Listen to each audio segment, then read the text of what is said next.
Hello everyone, स्वागत है आपका आपके अपने चैनल परफेक्ट फार्मेसी पे। मैं हूँ सुनीता कंवर एंड आज से हम लोग एक नई सीरीज़ जो है वो स्टार्ट करने वाले हैं। तो हम लोग सारे के सारे जो कंप्लीट क्लासिफिकेशन है फार्माकोलॉजी के वो वन बाय वन करके यहाँ पर डिस्कस करेंगे। क्योंकि क्या होता है कि फार्माकोलॉजी के जो क्लासिफिकेशन है वो हमारे थ्योरी एग्जाम्स के लिए तो इम्पॉर्टेंट होते ही हैं, बट साथ ही साथ जो हमारे कॉम्पिटिटिव एग्जाम्स है उसके अंदर भी जो क्लासिफिकेशन है उसमें से बहुत ज़्यादा क्वेश्चंस जो हैं वो पूछे जाते हैं। ठीक है, तो इस वजह से क्लासिफिकेशन हमें बहुत ही अच्छे से लर्न होने चाहिए, सारे के सारे जितने भी हमारे सिलेबस के अंदर दिए गए हैं। बाकी जो बहुत ज़्यादा इंपॉर्टेंट होते हैं वो क्लासिफिकेशन तो हमें अच्छे से याद हमेशा होने चाहिए। एंड यहाँ पर इस वीडियो के अंदर हम जितने भी क्लासिफिकेशन सिस्टम डिस्कस करेंगे वो हम स्टैंडर्ड बुक जो हमारी KD त्रिपाठी होती है फार्माकोलॉजी के लिए उसके अकॉर्डिंग ही डिस्कस करेंगे। तो ये क्लासिफिकेशन आप थ्योरी एग्जाम्स में भी आराम से लिख के आ सकते हैं, कॉम्पिटिटिव एग्जाम्स के अंदर भी आपके लिए यूजफुल रहने वाले हैं। एंड PDF जो होगी कंप्लीट सभी क्लासिफिकेशन की वो आपको हमारे टेलीग्राम चैनल परफेक्ट फार्मेसी पर मिल जाएगी, आप वहाँ जाकर के चेक कर सकते हैं।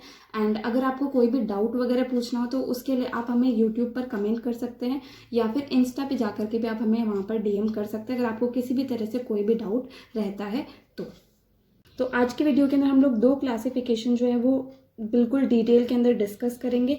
ठीक है, पहला आता है सिंपैथोमिमेटिक एजेंट्स एंड दूसरा आता है सिंपैथोलाइटिक एजेंट्स। ठीक है, ये एजेंट्स कौन से होते हैं? ये वो एजेंट्स होते हैं जो कि ऑटोनॉमिक नर्वस सिस्टम के ऊपर एक्ट करते हैं। अब नर्वस सिस्टम जो है ये हमारी बॉडी का बहुत ही ज़्यादा एक इम्पॉर्टेंट सिस्टम होता है एंड ये क्या करता है, हमारी बॉडी की सभी एक्टिविटीज़ को कंट्रोल करता है।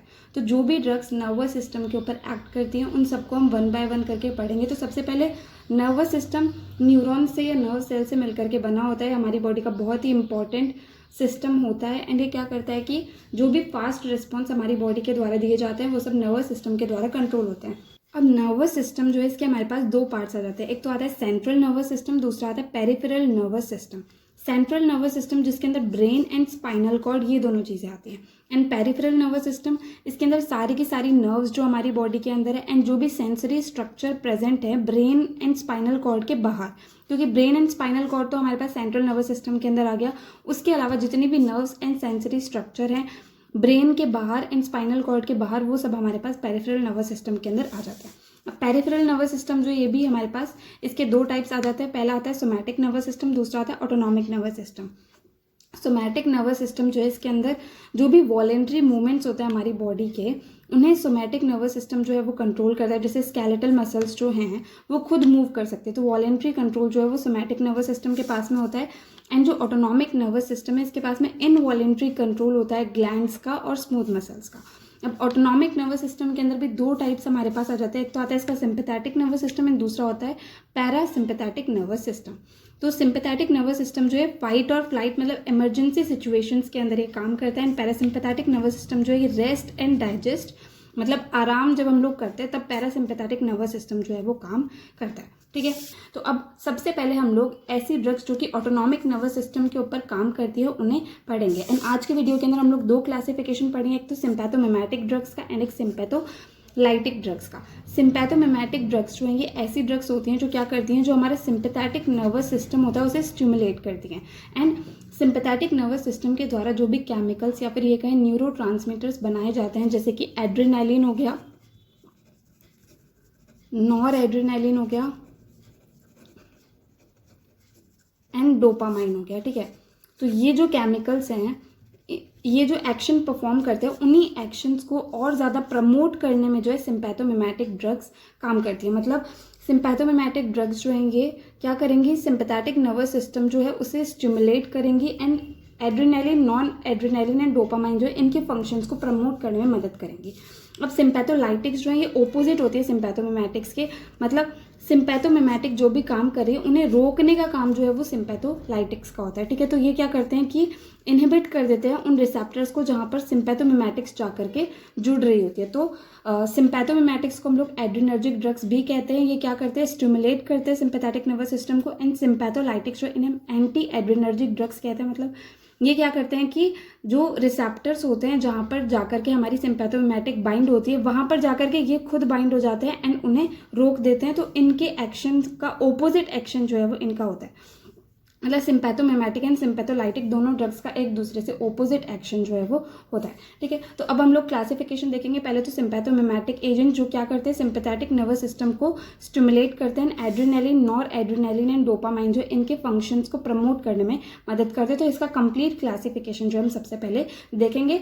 एंड मोस्ट इंपॉर्टेंट पार्ट हमारी वीडियो का क्लासिफिकेशन ही रहेगा। ये क्लासिफिकेशन आप लोगों को अच्छे से लर्न करने हैं, क्योंकि एग्जाम के अंदर, थ्योरी एग्जाम के अंदर जो हमारे पास क्लासिफिकेशन आते हैं एंड कॉम्पिटिटिव एग्जाम्स जो है उसके अंदर भी क्लासिफिकेशन में से बहुत ज़्यादा क्वेश्चंस जो है वो आते हैं। तो अब सबसे पहले drugs acting on autonomic nervous system के अंदर पहली क्लास हमारे पास आती है सिम्पैथोमिमेटिक एजेंट्स, या फिर इन्हें एड्रेनर्जिक ड्रग्स भी कहा जाता है, ठीक है। तो इसका सबसे सिंपल एंड बेसिक क्लासिफिकेशन जो हमारे पास आएगा, सिम्पैथोमिमेटिक एजेंट्स जो हैं वो 3 क्लासेस के अंदर क्लासिफाइड होते हैं। एक तो आते हैं डायरेक्ट एक्टिंग एजेंट्स, दूसरे आते हैं इनडायरेक्ट एक्टिंग एजेंट्स एंड तीसरे आते हैं एजेंट्स विद मिक्स्ड मैकेनिज्म।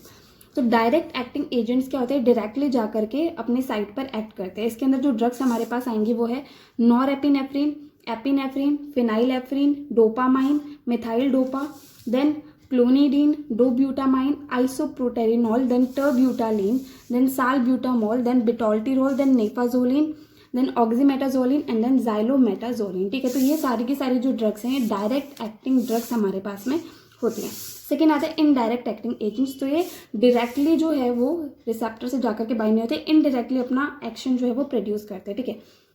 इसके अंदर हमारे पास में 3 ड्रग्स आएंगी। पहली आती है हाइड्रोक्सी एम्फेटामिन, दूसरी आती है स्यूडोइपेड्रिन एंड तीसरी आती है प्रोपाइल हेक्सेड्रिन, ठीक है। ये 3 ड्रग्स इसके अंदर आती हैं। देन आती है एजेंट्स विद मिक्स्ड मैकेनिज्म। तो इन ड्रग्स का मिक्स्ड मैकेनिज्म होता है। इसके अंदर हमारे पास इपेड्रिन आती है एंड एक आती है मेटारेमिनॉल, ठीक है। तो ये हमारा सिंपल सा क्लासिफिकेशन हो गया सिम्पैथोमिमेटिक एजेंट्स या एड्रेनर्जिक ड्रग्स का। ये 3 क्लासेस के अंदर क्लासिफाइड है। ये सारी ड्रग्स जो है इसके अंदर आती है। अब यहाँ पर हम जो भी क्लासिफिकेशन डिस्कस कर रहे हैं वो हम लोग मेनली के.डी. त्रिपाठी वाला जो क्लासिफिकेशन है वो ज़रूर से डिस्कस करेंगे, क्योंकि हमारी जो ऑफिशियल बुक है फार्माकोलॉजी की वो के.डी. त्रिपाठी ही होती है। तो उसके अंदर जो भी क्लासिफिकेशन दिया गया है वो हमें ज़रूर से याद रहना चाहिए। तो सिम्पैथोमिमेटिक ड्रग्स का जो के.डी. त्रिपाठी के अंदर क्लासिफिकेशन दिया गया है वो ये है कि ये हमारे पास में सिम्पैथोमिमेटिक ड्रग्स जो हैं ये 7 क्लासेस के अंदर क्लासिफाइड होती हैं। सबसे पहले आते हैं प्रेशर एजेंट्स। प्रेशर एजेंट्स के अंदर जो ड्रग्स आएगी वो आएगी नॉर एड्रेनालिन, इपेड्रिन, डोपामाइन, फिनाइलेफ्रिन, मेथॉक्सामीन, मेफेनटर्मिन, ठीक है। देन सेकेंड क्लास आती है कार्डिक स्टिमुलेंट्स। इसके अंदर जो ड्रग्स आएगी वो है एड्रेनालिन, आइसोप्रिनालिन एंड डोब्यूटामाइन। देन आते हैं ब्रोंकोडायलेटर्स। तो इसके अंदर हमारे पास आइसोप्रिनालिन, सालब्यूटामॉल, टर्ब्यूटालिन, सालमेटिरोल, फॉर्मोटिरोल एंड बेम्ब्यूटिरोल, ठीक है। नेक्स्ट क्लास आती है नेजल डीकंजेस्टेंट्स। इसके अंदर हमारे पास आएंगे phenylephrine, xylometazoline, oxymetazoline, naphazoline, pseudoephedrine and phenyl propanol amine, ठीक है। नेक्स्ट आते हैं सीएनएस स्टिमुलेंट्स। इसके अंदर जो ड्रग्स आएगी वो है एम्फेटामिन, डेक्स एम्फेटामिन, मेथ एम्फेटामिन।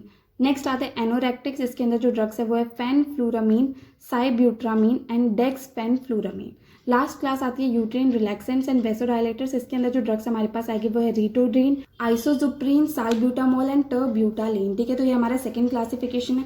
तो ड्रग्स ऑलमोस्ट सेम होंगी, बट अगर क्लास से पूछ लिया जाए कि नेजल डीकंजेस्टेंट कौन सी होती हैं तो इस वजह से हमें दोनों क्लासिफिकेशन का थोड़ा थोड़ा आइडिया होना चाहिए, ठीक है। ड्रग्स तो सेम सेम ही है, बट क्लासिफिकेशन की कौन सी क्लास के अंदर कौन सी ड्रग आ रही है वो चीज़ पता करने के लिए हमें दोनों क्लासिफिकेशन अच्छे से याद होने चाहिए, ठीक है। तो यहाँ पर हमारा फर्स्ट क्लासिफिकेशन जो है वो कंप्लीट होता है, ठीक है। तो ये था हमारा सिम्पैथोमिमेटिक एजेंट्स या एड्रेनर्जिक ड्रग्स का क्लासिफिकेशन। अब हम लोग सेकेंड क्लासिफिकेशन के ऊपर चलते हैं। तो अब सेकेंड क्लास ऑफ ड्रग्स जो कि हमारे ऑटोनॉमिक नर्वस सिस्टम के ऊपर एक्ट करती हैं वो आती है सिम्पैथोलाइटिक्स या फिर एड्रेनर्जिक एंटागोनिस्ट इन्हें कहते हैं, या फिर एंटी एड्रेनर्जिक ड्रग्स जो है ये भी इन्हें कह सकते हैं, ठीक है। तो ये 3 नाम इनके होते हैं एंड इनका एक्शन जो है वो सिम्पैथोमिमेटिक्स के बिल्कुल ओपोजिट होता है। मतलब सिम्पैथोमिमेटिक जो भी एक्शन प्रोड्यूस करे उन्हें ब्लॉक करने का काम जो है, उन्हें इनहिबिट करने का, रोकने का काम जो है वो इनका रहता है। तो अब सिम्पैथोलाइटिक्स का क्लासिफिकेशन हम लोग देखते हैं। इन्हें 2 क्लासेस के अंदर क्लासीफाई करा गया है। एक तो आते हैं अल्फा एड्रेनर्जिक ब्लॉकर्स एंड दूसरे आते हैं बीटा एड्रेनर्जिक ब्लॉकर्स। पहले हम लोग अल्फा एड्रेनर्जिक ब्लॉकर्स को अच्छे से डिस्कस कर लेते हैं। तो अब जो अल्फा एड्रेनर्जिक ब्लॉकर्स हैं ये भी 2 क्लासेस के अंदर क्लासिफाइड है। पहले तो आता है नॉन इक्विलिब्रियम टाइप, ठीक है। इसके अंदर बीटा हेलो एल्काइल अमीन्स आती है, जिसके अंदर ड्रग हमारे पास एक आती है फिनॉक्सीबेंज अमीन। ठीक है। अब दूसरा जो क्लास हमारे पास अल्फा एड्रेनर्जिक ब्लॉकर्स के अंदर आएगा वो है इक्विलिब्रियम टाइप। ठीक है। इक्विलिब्रियम टाइप जो इन्हें हम कॉम्पिटिटिव भी कह सकते हैं। अब ये भी 3 क्लासेस के अंदर क्लासिफाइड है। इसके अंदर एक तो आता है नॉन सेलेक्टिव। ठीक है, ऐसी ड्रग्स जो कि किसी एक पर्टिकुलर रिसेप्टर पे जाकर के बाइंड नहीं होगी। देन अल्फा 1 सेलेक्टिव जो कि सिर्फ और सिर्फ अल्फा 1 रिसेप्टर्स के ऊपर जाएगी। अल्फा 2 सेलेक्टिव जो कि सिर्फ और सिर्फ अल्फा 2 रिसेप्टर्स पर जाकर के बाइंड होगी। नॉन सेलेक्टिव के अंदर भी हमारे पास फर्दर क्लासेस आती हैं। एक तो आती है एर्गोट एल्केलॉइड्स, जिसके अंदर एर्गोटामाइन आएगा, एर्गोटॉक्सिन आएगा। नेक्स्ट आएंगे हाइड्रोजिनेटेड एर्गोट एल्केलॉइड्स, जिसके अंदर हमारे पास ड्रग आएगी डाई हाइड्रो एर्गोटामाइन, जिसे हम DHE भी कहते हैं, and then dihydroergotoxine. ठीक है।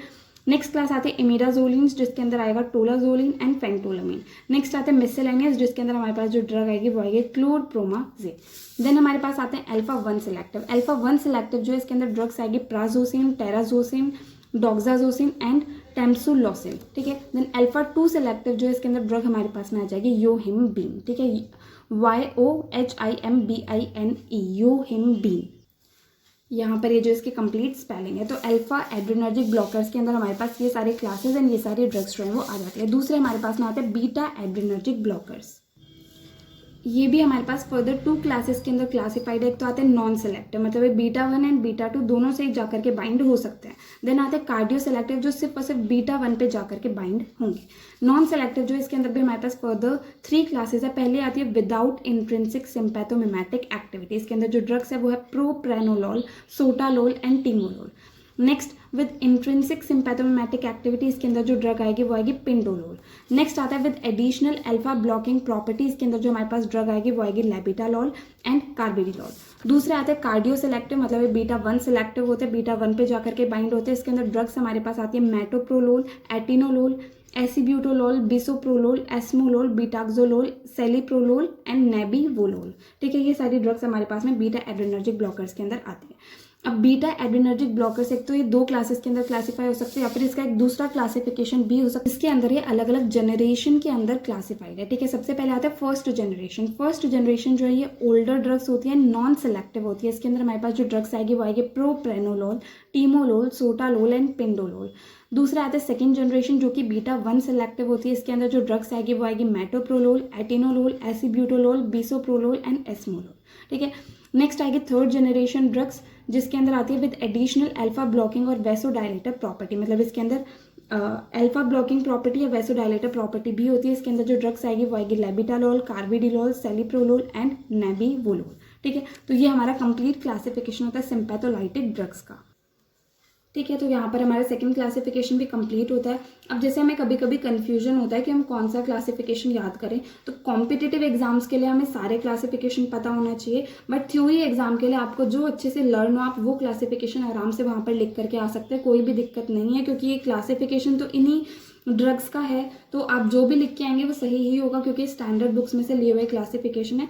तो थ्योरी एग्जाम के लिए आप कोई भी एक पर्टिकुलर क्लासिफिकेशन लिख करके आ सकते हैं, एंड कॉम्पिटिटिव एग्जाम्स के लिए हमें अच्छे से पता होना चाहिए, क्योंकि अगर हमसे यहाँ पर नॉन सेलेक्टिव या कार्डियो सेलेक्टिव एक पर्टिकुलर पूछ लिया तो हमें ये ड्रग्स बतानी पड़ेगी, या फिर अगर हमारे पास जनरेशन में से क्वेश्चन आ गया तो हमें यहाँ पर ये बताना पड़ेगा कि फर्स्ट जनरेशन के अंदर कौन सी ड्रग आती है। तो कॉम्पिटिटिव एग्जाम्स के लिए हमें सारी चीज़ें थोड़ी थोड़ी पता होनी चाहिए। थ्योरी एग्जाम्स के लिए हम पॉइंट टू पॉइंट लर्न करके एंड पॉइंट टू पॉइंट वहाँ पर आंसर जो है वो लिख करके आ सकते हैं।